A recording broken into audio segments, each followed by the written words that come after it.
ladies and gentlemen. It's your friend, Ashleigh Van Houten. You're listening to Muscle Maven Radio. Thank you for being here. If you are like me and you love to eat, and you love to eat healthy food, and you love to make your own food, maybe you're also like me and you're maybe a little fed up with making every single meal at home and the dishes that come with it and a bit of the monotony that comes with it. I feel like we've all been doing a lot more at home eating and cooking during the pandemic, and maybe you've been ordering out more. I mean, I don't blame you because, again, it just gets tedious. But I think it's important that we do still kind of stay true to what is the most healthy and nourishing for us, which is generally trying to prepare things ourselves. So we know what goes into it. We know the quality of the ingredients. We can have fun with it even when we're bored. If we're, buying the same things, maybe for you it's ground beef and chicken breasts. Maybe for me it's chicken liver and tongues. I don't know, but it can still get boring, right? But we got to do what we got to do. We have to eat healthy. We have to make food at home, prepare food, prep food, do all of that stuff. And so I'm trying to come up with ways personally to make things more interesting for me and to try some different things and not to go through the same cookbooks and recipes that I always do.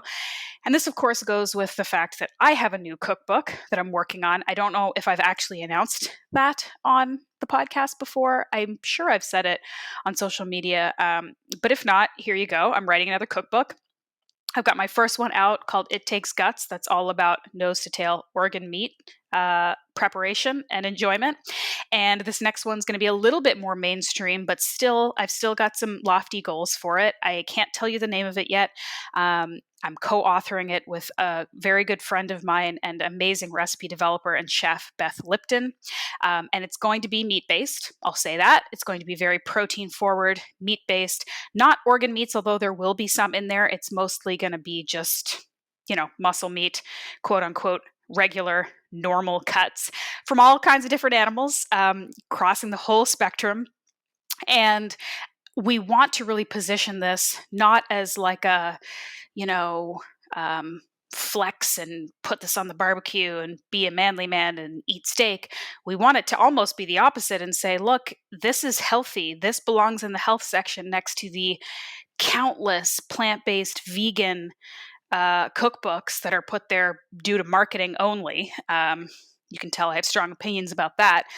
But we want to show that there's a huge swath of the population out there, mostly women, but also people who have been marketed to about the morality of a plant-based diet, whose health is suffering because they need protein, they need amino acids, they need the health benefits that come from animal protein, and they're not getting it because they've been taught not to eat it. And we're trying to show another option. So we're making lots of delicious, lots of really variable, interesting, fun recipes that everyone can enjoy and everyone can get their heads around. So we're really excited about that. We're working on it. It's going to be done in the summer, early summer. And as part of this process, I'm, of course, doing research, doing lots of recipe development, having a lot of fun with it. And I decided that I want to reach out to a colleague of mine, I guess I'll say, and someone I've been a fan of for a while, to ask some questions about meat prep, butchery, meat handling, things like that, because he's a pro in this area. And I've been a fan of his work for a long time. So I asked Ryan Farr if I could chat with him and ask him a couple questions. And then I decided, why not put this up as a podcast too, so that you guys can learn from him as well. So for anyone who doesn't know, he is a chef, a butcher, entrepreneur, author. He founded 4505 Meats. It's a whole animal meat company. They make a ton of amazing products like pork rinds and pork crumbles. And they've got a couple new products that are coming out soon. He has a restaurant in the Bay Area that's awesome. He's written a couple books, one on sausage making and one on whole beast butchery. It's a beautiful book that outlines with incredible photography how to break down animals. And some of this is maybe more or less applicable for people who are, at home and maybe not breaking down a whole cow at home. But it's good for those of us who like to learn and who like to understand how our food gets to us, why it is cut or handled the way it is. So his work is really, really awesome. And I was really appreciative that he was willing to spend some time and talk me through some things. So we talk about stuff like common mistakes that the average sort of amateur chef, and I include myself in that category, will make when they are at home in terms of handling meat, prepping meat, cooking meat, cutting meat, things that we may do right or wrong on the barbecue, different equipment that we may want or need, and maybe things that we don't need. We kind of talk about it all. So that's it. I hope you enjoy this episode. I think it's just super practical. Definitely give Ryan a follow. Check out 4505 Meats. They're awesome. I'm including some of his products in some of the recipes in this upcoming book, so that's going to be fun. And that's it. If you have any questions based on this episode, if you have more questions about how to handle meat, I'm just going to say it like that. Send them to me. Send me an email. Send me a message on Instagram at the Muscle Maven. If you have any questions about just buying, sourcing, understanding meat at all, let me know, because these are questions I want to answer in my book. So, as always, I appreciate you listening. I appreciate your support. I hope you enjoy it. Here is my awesome interview with Ryan Farr. So I have a creek right next to our house, and there's a lot of kind of erosion happening. And so one of the natural ways you can hopefully fix erosion, or at least slow it down, is by planting willow trees. And so we have, on one section of the creek is a bunch of willow trees. So about this time of year, you can go and cut the thick branches off that have new growth at an angle as kind of like a spike, and then just jam it about 1 foot to 2 feet into the ground along the creek bank. Yeah. And as spring comes and summer comes, it starts to root and create, a whole line of willow trees. And hopefully that will slow down the erosion and our house doesn't fall into a creek someday.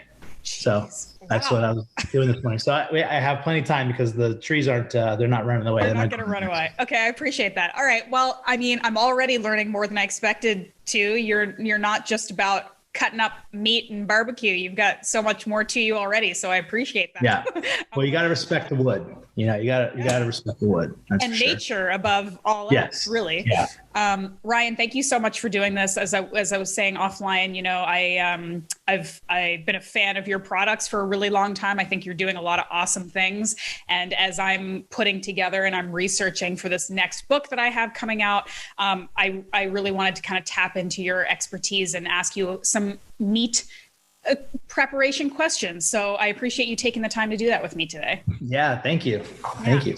So maybe just quickly first, if you want to just give the listeners, because we decided we're going to throw this up as a podcast too, so we can teach everybody at the same time. If you could just tell people a little bit about your background in the food industry. Yeah. Well, as you said, my name is Ryan Farr, founder of 4505 Meats and 4505 Burgers and BBQ, based here in the Bay Area. I started in the restaurant business washing dishes when I was 15, and so I'm 42 now. So it's quite a long period of time to be in the restaurant business and just the food world. Started making 4505 Meats chicharrones in my apartment 12 years ago, and 12 years ago last week. So it's crazy how time flies, and always, focused around, whole animal utilization, when possible, humanely raised meats, antibiotic free, hormone free, pasture raised. It's really, whatever you put in your body, you're gonna get out of it. So, you got to really take care of where the product comes from, and all aspects of preparation. Mm-hmm. You wrote a beautiful book about butchery. When you wrote that, who were you hoping to reach, and what? Because I get this question a lot with the organ meat thing, because they're like, "You really expect anybody to read this?" I'm like, a couple people will read it, but they'll really like it. Yours is certainly a bit more mainstream. But who were you writing it for? What were you hoping to achieve with that book?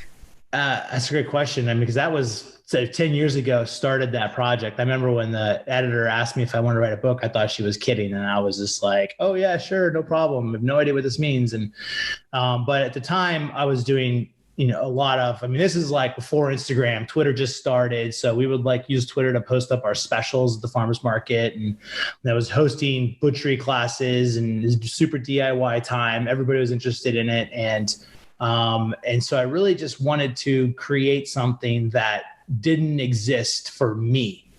And I knew for others as well, be it, professional chef or, even a butcher or somebody at home, because during, being that I'm self-taught, even though I did go to culinary school, you can't really learn, whole animal utilization or butchery skills. And so it was really hard to find that info. So that's why I really started putting that in. And before it was a book, it was a blog. Mm-hmm. And so I really wanted to just have something that would be a tool for me, as if, I was learning for the first time, or, my peers or folks at home that were really into it. Cause at that time, everybody was questioning, where their meats were coming from and how to prepare it at home. And, realizing that there's more to a cow than just a ribeye or a filet. And I till this day, I mean, the book's been out for quite a while now, for as cookbooks go. There's 2 big releases every year, and it's so it kind of gets old, but it's still doing really great. And my favorite thing and what it just means so much to me is when I walk into a friend's kitchen at a restaurant, or I'm visiting a town and I just happen to kind of poke my head into a kitchen and say, hey, thanks for the meal, chef, and I see my book like all beat up on the spine's coming off, and it's just over in the corner of the prep area. I'm just kind of like, man, that's really cool. Cause it didn't, never made, tons of money or anything like that, but that's what really means the most to me. And so, having folks in the industry that, use it as a tool to educate is really, I think for me, the ultimate, compliment, and who really kind of, made the book for, when it finally, completed everything. And it was a fun process. I mean, it's 500 pictures on how to butcher a pig, lamb, and beef. And we actually did it in a couple days. And there was a video along with it, which never was released because there was a big push for virtual ebooks at the times. And so, but that never really went anywhere. But it was kind of funny because when we were filming it and I was, cutting the animal or sawing the bones or, chopping something with my cleaver, they kept on giggling. And I was like, man, what are these guys giggling at, the film crew? And, finally they're like, oh, well, the sound guy's vegetarian. And so he's like listening to all these sounds. And so, I mean, he said the first day was kind of tough, but he got used to it. Good for him for being a professional though, right? I mean, that's exactly. And I think that kind of goes along with everybody, as much as I'm in the meat industry, I love growing vegetables. I love eating vegetables. And if somebody chooses that they want to be a vegetarian or a pescatarian or a vegan or however their lifestyle choice is, I mean, that's awesome. More respect of it. If it's works well for your body and you're healthy, then, go for it. Yeah, it's funny because for my book too, probably the only criteria for my photographer, who ended up being a friend of mine, is like, you got to be just open-minded about what I'm bringing to you, because there's going to be kidneys and there's going to be brains and there's going to be all kinds of stuff. You got to be able to deal with it. And she did. She dealt with it really well.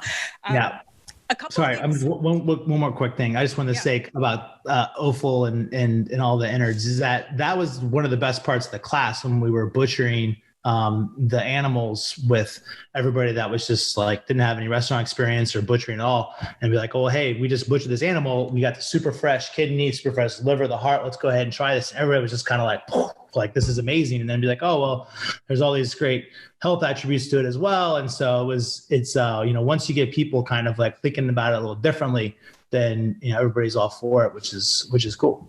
Yeah. I mean, having an open mind about it is really the first and biggest step. Because I think a lot of people, there's a ton of people who have been taught that this is extreme and gross and weird, and we need to kind of unlearn that. But there's also a ton of people who just kind of like never even considered that it was an option. They're like, oh, you can eat like the tongue, like you could eat that. It's like, yeah, you can eat most parts of the animal. You just got to know kind of how to do it.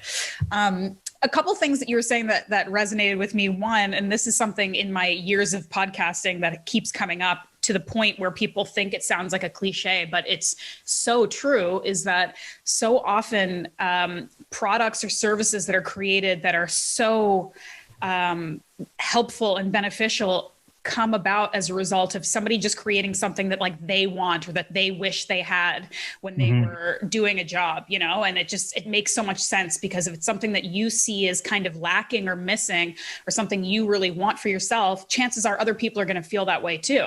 And that's how I felt too. I'm like, you can Google, you know, organ meat cookbooks, and there's like 4 of them, right? There's like Chris Cosentino, and then a couple like French chefs. And then there's my little one that's much more for sort of like introductory, you know, just like sort of holding somebody's hand and really kind of like, you know, because some of these books, they're fantastic and they're beautiful and the food's good. But if somebody has never even thought about the idea of eating brains or kidney, and you open this beautiful book and there's like a 12-step French recipe, they're going to be like, what do I even do with this? Whereas mine's more like, you can eat kidney. Let me talk to you about it. You know, it's kind of like warming people up a little bit. Okay, next question. You have all this video content that you've never released. Can you release it? Like, I would pay for the video version, right? So I can like watch it being done. Because that's another thing. I feel like people, you know, at home who we eat meat and we love meat, but we consider butchery to be something that's like, that's what the professionals do. Like, I don't know. I just cut the meat when it gets here and hope for the best. But if you can walk us through and we can see it happening, I feel like that'd be super valuable. You should put that out. Yeah, I mean, the problem is that I look way different 10 years ago. You know, it's very baby face, you know, just a couple pounds smaller, couple. But yeah. Vintage. That's vintage. Yeah, I guess it's vintage. We can just kind of have a little vintage look to it as well. Yeah.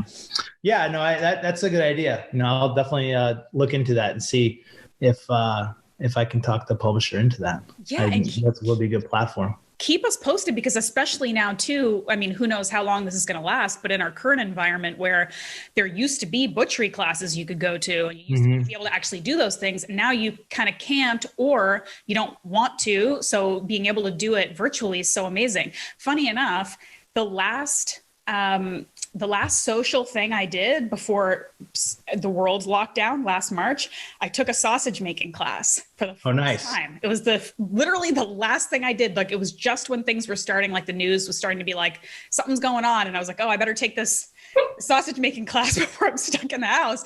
So that was actually really quite memorable for me. But anyway, cool. Okay, moving on. So I don't want you to give away all the secrets to your amazing book, but I would love if you could kind of share some thoughts for us and for me as I'm researching my own book. You know, what are some of the biggest mistakes that people at home chefs, you know, we're not professionals. We just like to experiment in the kitchen. We're meat eaters. We like to cook with meat. What are some of the like biggest sort of amateur mistakes you see a lot of people making? And that could be with prep, handling, cutting, cooking, anything. Yeah.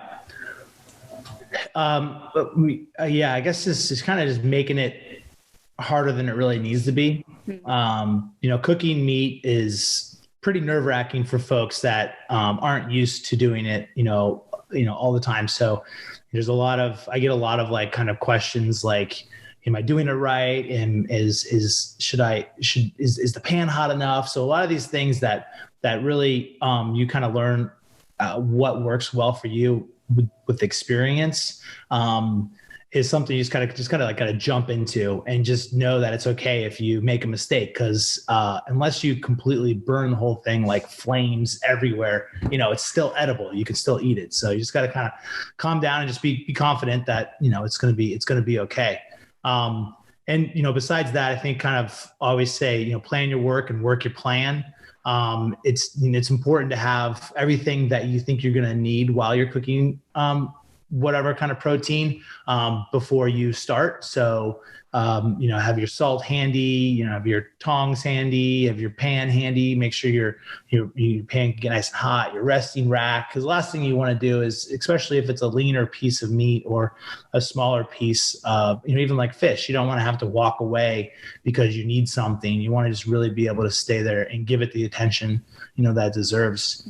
And another kind of big thing, it's kind of on both ends of cooking protein is nobody really ever talks about how long to let your meat rest, temper before you do it. I cooked some pork chops the other day, and it's pretty cold. I wouldn't say pretty cold, it's because we're in California. But it was, 50, 60 degrees out. And so I just let the pork chops sit out in our kitchen for, about 4 or 5 hours. And, they're totally fine. I was going to cook them, that evening. So it just get a much more even cook when you do it. And also, that with cooking, the meats on like a medium high, you're going to really kind of get a slow cook internally. And I'll kind of go back to that so I can finish my original thought. Is in the beginning, you really want to be able to let your meat temper and get, be ready to cook. And at the end, you definitely want to let your meat rest. So, the kind of the main rule here is just give yourself plenty of time and, slow and low. If you want to, get a good char on something, then you can, do that at the very beginning and cook it high heat, or you can also do it at the end. So there's a lot of different formulas of how you can and really can achieve kind of the same thing. So that's kind of where I go back to just saying, really kind of have a plan and work your plan. Mm-hmm. It's a resting, take your time, let the meats settle. If you're cooking it, really hot, that what happens is the juices inside, they start to boil, and you really can't stop the boiling. So then it just like cooks it really fast and cooks it well done. And if you cook it lightly and slowly, it's really going to, take it, keep those juices in there. And that's really kind of what you're looking for when you're cooking. And that's kind of all really general, but it might be kind of confusing for folks that listen to this. I just kind of jumped all over, but no, I think that's helpful because one of the things you're saying really is like patience is a virtue here, which is something that one of the things major amateur move was I would never let meat rest after we prepped it because I am an animal and I just want to eat immediately. So it's like, oh, look, it's done. Like stuff it in my face instead of letting it wait. So the idea of and I think that's another thing too. We have so much fear around, especially meat safety and whatever. I mean, obviously you want to have high standards of cleanliness and food safety, but people think if I leave my meat out for a half an hour, it's going to start rotting and it's going to be bad. And that's not the case, right? No, it's about a pound an hour a pound. Okay. Is what I would say. And then, with the resting part, if you, cut into your meat and you see it starts to steam, you stop because it's too hot. You don't want it to steam when you cut the meat. You can still be hot when you eat it, but you want it to be so hot that it steams, because if it's steaming, well, what is that? That's just your juices. Yeah, your juices evaporating, so it's going to be dry.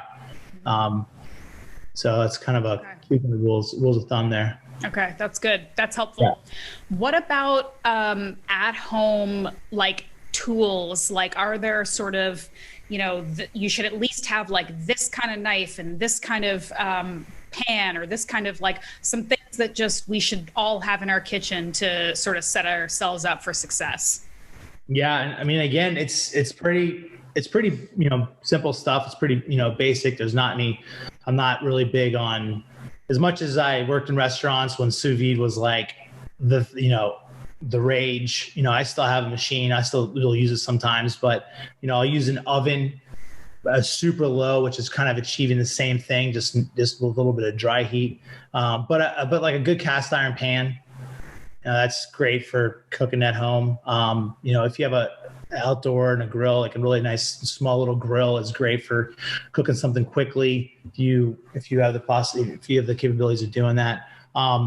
I really like kind of a Bose cutting board. I have a big one that I use for kind of prep and just all around stuff. And then I have a smaller one that I'll kind of bring to the table and it's a house of 4, 2 adults, 2 kids, and a bunch of pets. And so there's always so much stuff going on.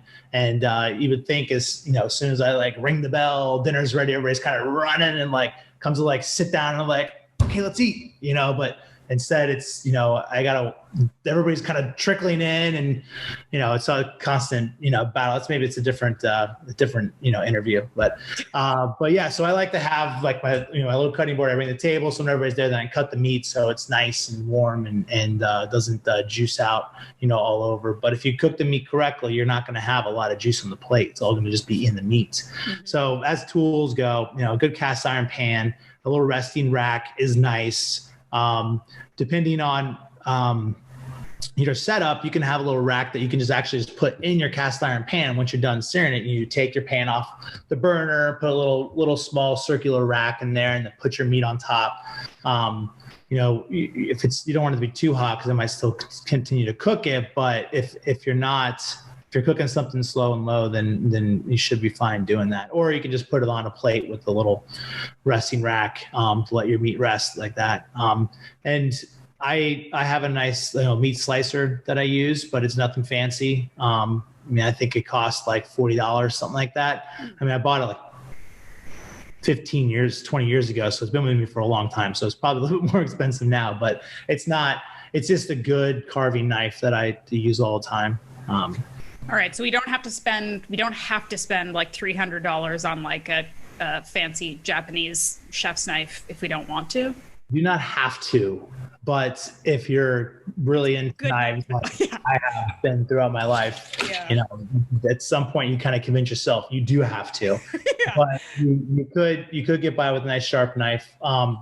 Sharpening knives is, there's a lot of places now where you can just take them and drop them off, or I'm sure there's plenty of resources on YouTube that would teach you how to use a whetstone.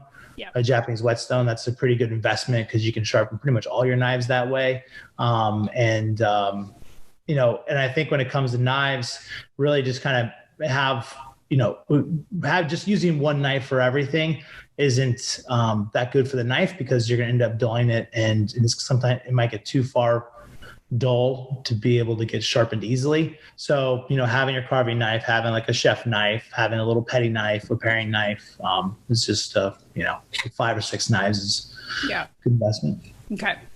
What about, and I guess this would be very individual based on the type, like the meat, the cut, the recipe, but like, I guess if we're just saying like steak, are there any kind of general rules for seasoning? Like, do you season first and then again, do you only season at the end? Like, is there, in terms of just spices and salting and stuff like that, is there anything that we should know or things that people are doing wrong? Yeah, I'm glad you asked that question, because I should have brought that up in the beginning. But yeah, seasoning, is huge. Going back to those pork chops that I let sit out and temper for 5 hours, I seasoned those before. And so, when we cook pork chops or ribeyes or any sort of cut of meat that's not too tough, about 1 inch to 2 inches thick. That's just nothing thinner than 1 inch, unless it's like a short rib or something like that we want to cook high heat. So I salted before it rested, and what happens is that salt just kind of slowly seeps throughout the meat, which is what you want, because if you just season right before, how are you going to be able to season that meat in the middle if you just put the salt on the outside? And same with your spices and stuff, but salt's really one of the only kind of ingredients that is going to seep into the meat. Not, some spices will as well, but not as much as salt. And so, I did that, and then I'll go ahead and slightly season before I cook again. And each time I'm being pretty heavy with the salt, because when you season so far ahead of time, that salt just kind of all disappears. It's not salty. It's just like lightly salted inside. And so you also do want to season the outside again, so that crust or however you're cooking it is going to have the flavor too. And then at that point, I'll serve with a little gray salt as well. Okay. And so, basically seasoning 3 times. And it sounds like it's pretty excessive. I've never done NFP on the pork chops or steaks that are cooking at home, but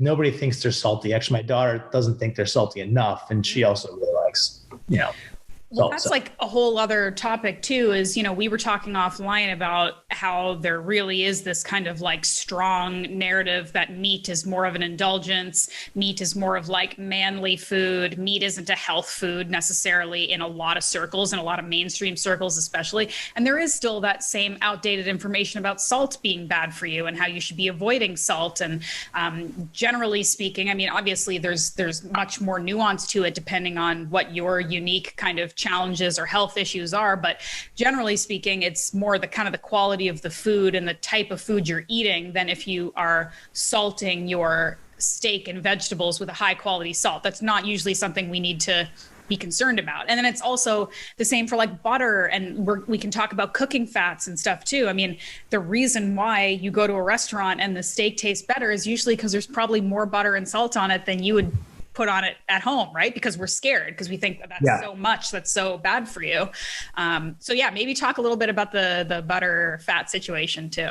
Yeah, so you got to think of salt as two things. Well, at least I do. As two things. One, it is a item that helps lift up flavors in a main ingredient. It's like a good kind of supporting actor that you don't know is there. So when you season it ahead, the salt you shouldn't really taste it as salty, kind of like I said before. And the other way of thinking of salt is as its own ingredient. So that is like why it's really nice to sprinkle some, nice salt, crunchy salt on your finished steak, because it's its own ingredient. You want to kind of enjoy that like salty little bite with the steak itself. Excuse me.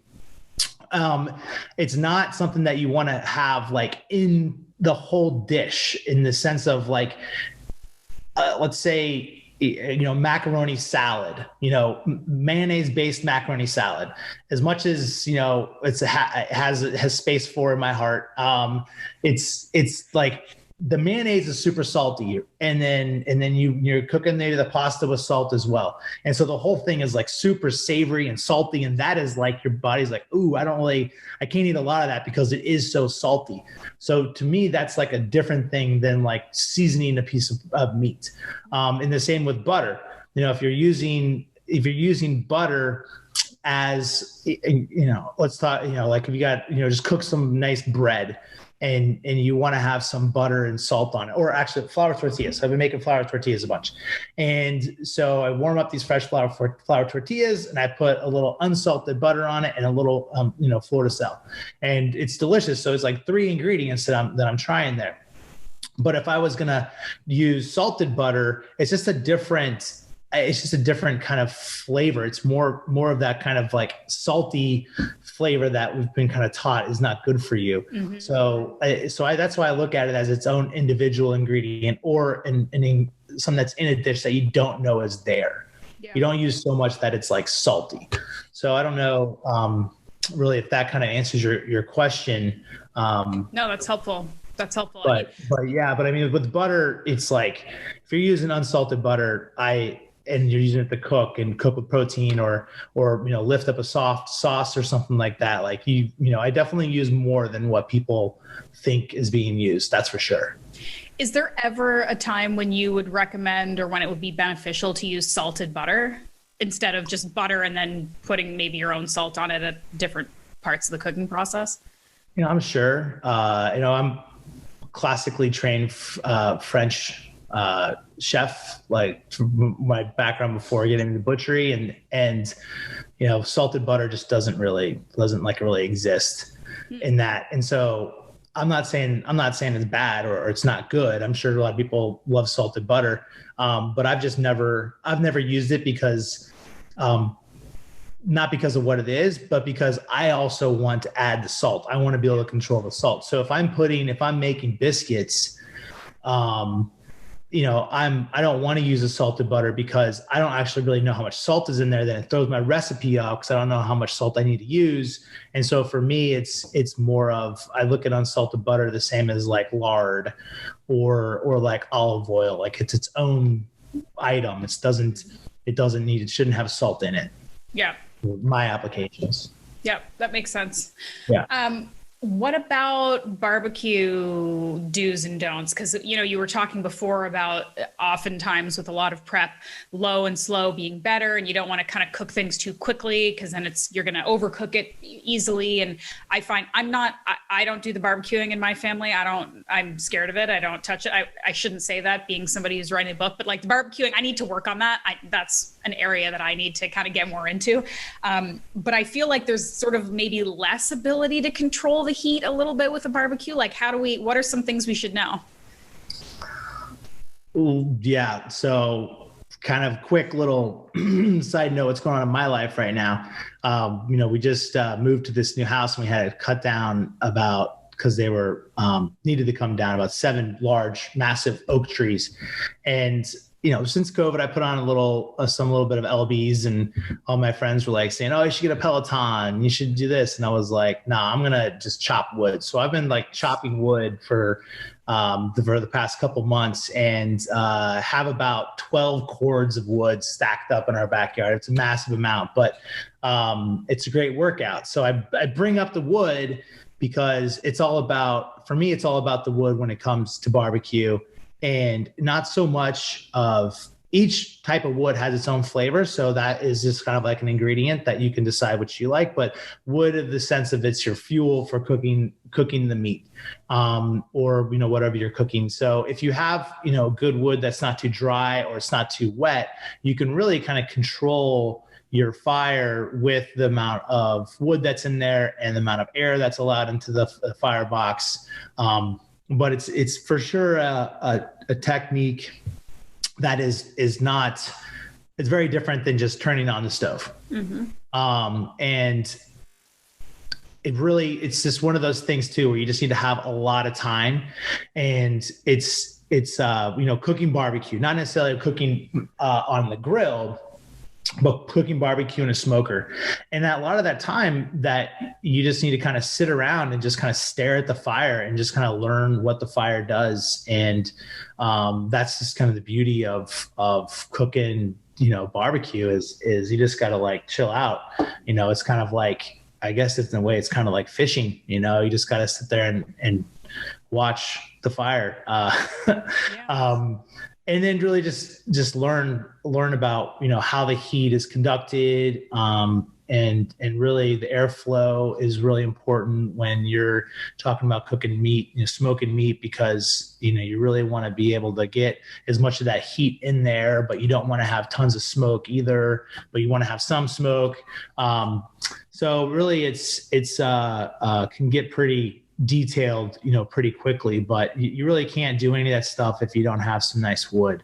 I know that some folks, another really simple kind of hack too is to, have some briquettes, get them going, and then put some wood chips on there, because those briquettes, the coals, it's much easier to control the heat in a barbecue if you have coals. And it's basically what you're doing when you're cooking, starting with wood is you're creating them to coals, and then you can kind of regulate your temperature that way by taking some out or putting some more coals on. But yeah, if you have a nice coal base, you can put some wood chips on there, and then they'll smoke whatever you're wanting to smoke. And it's really kind of key too when you're smoking meat. You really want that smoke to adhere to the protein.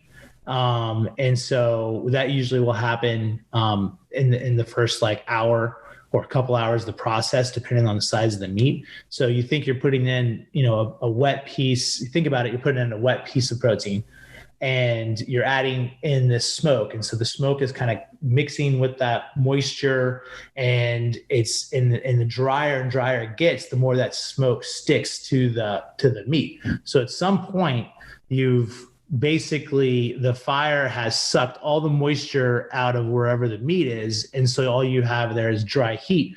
So right before that happens, when the fire is sucking all the moisture out, is when the smoke really sticks to the protein. And so if you start with a fair amount of smoke, that's really what's going to set the flavor and the kind of start to really give you a good smoke ring. And then the second half or 2/3 the rest of the period of time you're cooking is really that point. You're just focusing on getting that tender, juicy protein. Okay, I like this. You rest. You can't forget the rest. You got to rest it. And rest it, yes. But I like this answer because it also is kind of speaking to something I've talked about before where, and I know it's easier said than done when you have busy lives and you have kids and you have work and you have all of these things, but this concept of kind of being willing to invest more time and dedicate more time to the process of making your food, right? Like, and maybe people could say that this is incorrect, but like with things like baking, which is a lot more of a science, right? It's like, here are the ingredients. You need to do it this way. If you don't do it this way, your cake's going to be garbage, whatever. With cooking, some things, it is a little bit more about like the experience and the experiment and like a little bit here and try this and try that. And it might be a little different on your barbecue than on my barbecue and all of these things. But being willing to just kind of accept that, like, I'm going to stand in front of this barbecue for a while. I'm going to look at it and I'm going to smell it and I'm going to sit here and like, I'm going to play around with things. Like, there isn't always an exact answer that someone can give you. This is exactly how you barbecue and make sure it's perfect every time, except just sort of being present with it and like enjoying the process a little bit. Yeah. I like that. Yeah, it kind of reminds me of this time I was going, my good friend of mine, Japanese chef, he's a big surfer. And I was like, dude, can you teach me how to surf? And he's like, yeah, okay. And then finally we went, and I was just so excited because I just really wanted to be able to surf. And I'm like totally amped. You know, I'm a pretty big guy. I have a wetsuit on. I look like a seal. So I'm already kind of freaking out that the sharks are going to get me. And I get up and I walk up to him and he looks at me and he's like, okay, you ready? And he looks out and he says, you have to let the wave push you. And then he just like took off. And so it's like, that's like in his kind of like wisdom way. And it's like, it's so right. But you got to like, he's like, just let the wave kind of push you along. And so I don't know, it's kind of random thought, but yeah, I mean, barbecue is really kind of the same way. You got to kind of, you know, become the meat. And I know that is really far out there, but it is, you just got to like, imagine yourself in that smoker, you know, if you're at that temperature, you know, are you ready yet? You know, what do you need? And so I'm kind of contradicting myself because I was saying, don't get too anxious about it. You know, earlier, you know, it's okay. You can mess it up. But at the same time, it's like, it just really takes a lot of just kind of, yeah, just hanging out with the fire and just doing it is repetitive. And, you know, if it doesn't turn out right, then no big deal. You can just do it again, you know? It's, but just for the record, I'm really bad at baking. So, you know, the following the science and the exact, you know, I'm pretty into, you know, math and I love science but when it comes to baking, there's no, it's just not like cooking savory or cooking barbecue, you know, we're just making adjustments on the fly and everything's always changing. So yeah, to be fair, I feel like people's brains are like more suited for baking or more suited for cooking. Like I'm sure there are lots of people out there who are good at both, but like one's going to come more naturally to you for sure. Right. So yeah, that makes sense. Right. I don't want to keep you too much longer, but do you have any maybe parting thoughts for people who, because one of the things I talk about in my book too, is if you are just kind of dipping your toes into this, whether it's butchery or organ meats or whatever, and you're maybe a little intimidated, you're interested, but you're like, I don't really know. You know, some advice that I give people is that you can take baby steps with this stuff. You don't have to go from eating like grocery store chicken breasts boiled to eating tongue and kidney, right? Like you can work your way up to it and you can do things like having a butcher, for example, pre-mix like ground beef with a little bit of liver and heart and kidney for you so that you don't have to do it. You don't have to handle it yet. You don't have to prep it yourself. It's already done for you. Or, you know, going to restaurants and getting a tongue taco or something so that you can see how these things are prepared deliciously by professionals before you kind of attempt it yourself. So, you know, some like baby steps. And maybe there are people who would be interested in your book because of its beauty and because they like to learn about it, but they're like, I'm never going to sort of do this stuff myself. It's just kind of good for like a learning experience. So do you have any advice for people who are going to be like making best friends with their butcher, questions to ask their butcher in terms of like, what are the best cuts for best recipes, or how do I know what's really good quality, or just kind of like 101. If somebody's eating a lot of meat, cooking a lot of meat, and they're going to start having a relationship with their butcher, like what kind of general sort of questions and stuff they should know, or things that they should ask? Yeah. No. Yeah. Great question. To start, I would say for sure do the ground beef ground with mixed with the liver or the heart, or even the kidney. But that like 30-70 mix, even 50-50 mix, it just gets kind of soft to handle. But I mean, it's so good. And I was just completely thrown back when I tried it because it didn't even taste like liver at all. Yeah. It was just super delicious. I'm a big fan of that. And it's somebody, your butcher can mix that for you, and you can just cook it, and you really don't even know that it's there, but you're getting all the benefits from eating the offal. So, yep. But I would, assuming that you are close to, a butcher and they're, excited to be there, and they're excited about what they're selling. One of the things that I always, when I was working the counter, what I always try to do is to find out what the customer, how they're wanting to cook that evening, or how they're wanting to cook with what they're buying. So for example, like if you're coming in and I'm like, hey, what are you doing tonight? Do you have time to hang out and let something kind of cook for a while? Or is it kind of crazy and you need to cook something quickly because the kids are all running around, or you got a bunch to do for work? And so that right there, that will decide which direction we're going. So now we've eliminated 50% of the possibilities, which that's the kind of difficult time when you go into a butcher shop and there's just this case of all this meat and you're like, oh man, what am I going to do here?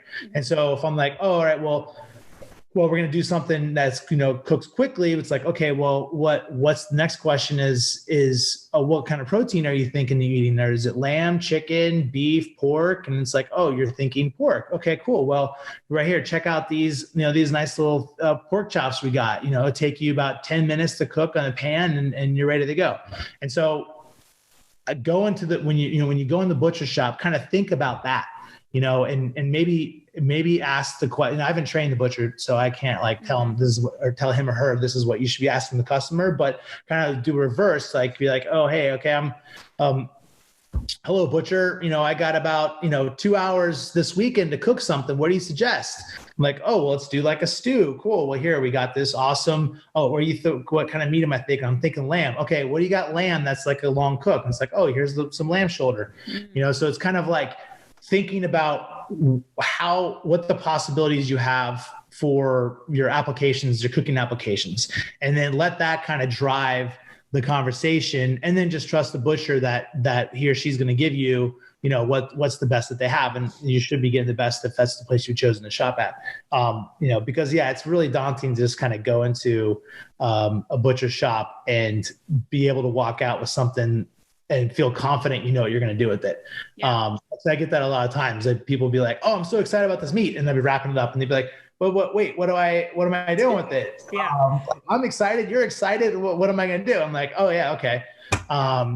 So hopefully the butcher shop has like cards and stuff, cooking things that they can kind of share with you. That's always really helpful. But there's obviously a lot of resources online too. Yeah. And I love the fact that you are saying like use the butcher's knowledge, but also have some concept of what you're thinking going in, because it's like when you go to a restaurant and you ask the waiter, you're like, what's good? And it's like, come on, what kind of question is that? Like, say like, I love pork. Like, what's the best pork dish? Or like, like give them a little something to work with, because they're not you. They're not in your head. They're not at your house. They can't give you expert advice about what would be the perfect meal for you to cook tonight. Like, give them a little something and let them kind of give you some suggestions. But to just go in and be like, hey, what should I buy, butcher, from this massive, come on. Well, that usually ends up the person's like, oh, hey, what's good? Or what should I buy? And it's like, check all this out. And they're like, yeah, I was thinking about just getting chicken breast. And it's like, well, why are you asking that question? Yeah. 100%. Yeah. Okay. That's really helpful. I could keep you here all day, but I won't. I know you've got some trees to deal with, but I really, really appreciate your time. Also, can I just have like one quick aside, because I promise we did not plan this, but we are both wearing tie-dyed t-shirts right now, and I am so into it. And I also love, we were talking offline about how, as silly as it is, this whole like meat conversation tends to be very like gendered. Like I get so many women, in my line of work who are telling me that they feel guilty about eating red meat. Red meat's so heavy. And in all my research, all these meat-based books were like so overtly marketed towards men. And, with my book, I'm trying to do the opposite of that. I want to be like, women, eat meat, stop feeling guilty, like nourish yourself. It's delicious. But I love that you're wearing a pink tie-dye t-shirt and I'm wearing a blue one. Like, come on, this is how it starts. Okay. We're starting a revolution here. Yeah. I love that. But anyway, you do amazing work. Your products are awesome. I'm incorporating a lot of your stuff actually in the new book. So we'll see that as it comes out. But your pork rinds and crumbles and all the delicious stuff are going in quite a few recipes. So I will keep you posted on that. Awesome. But I appreciate your time. I appreciate your support. And just maybe tell folks if they want to get the book or check out your restaurants or get your products, where they can go. Yeah. Ryan, well, the book we're referring to, the whole Beast Butchery, is available on Amazon or on our website, signed copies on the website. And also wrote a sausage making book that is also on Amazon and on our website. They're both kind of very similar in the sense that, it's a good DIY. And even if you don't think you're ever going to be making sausage or butchering a whole cow, it's just awesome to have around, be referred to, especially if you're kind of doing a little prep before you go to the butcher shop. Yeah. And then, all of our chicharrons and cracklins you can get at all major grocery stores in the United States and Amazon.com. And we're actually coming out with some new products that I'll be excited to share with you soon.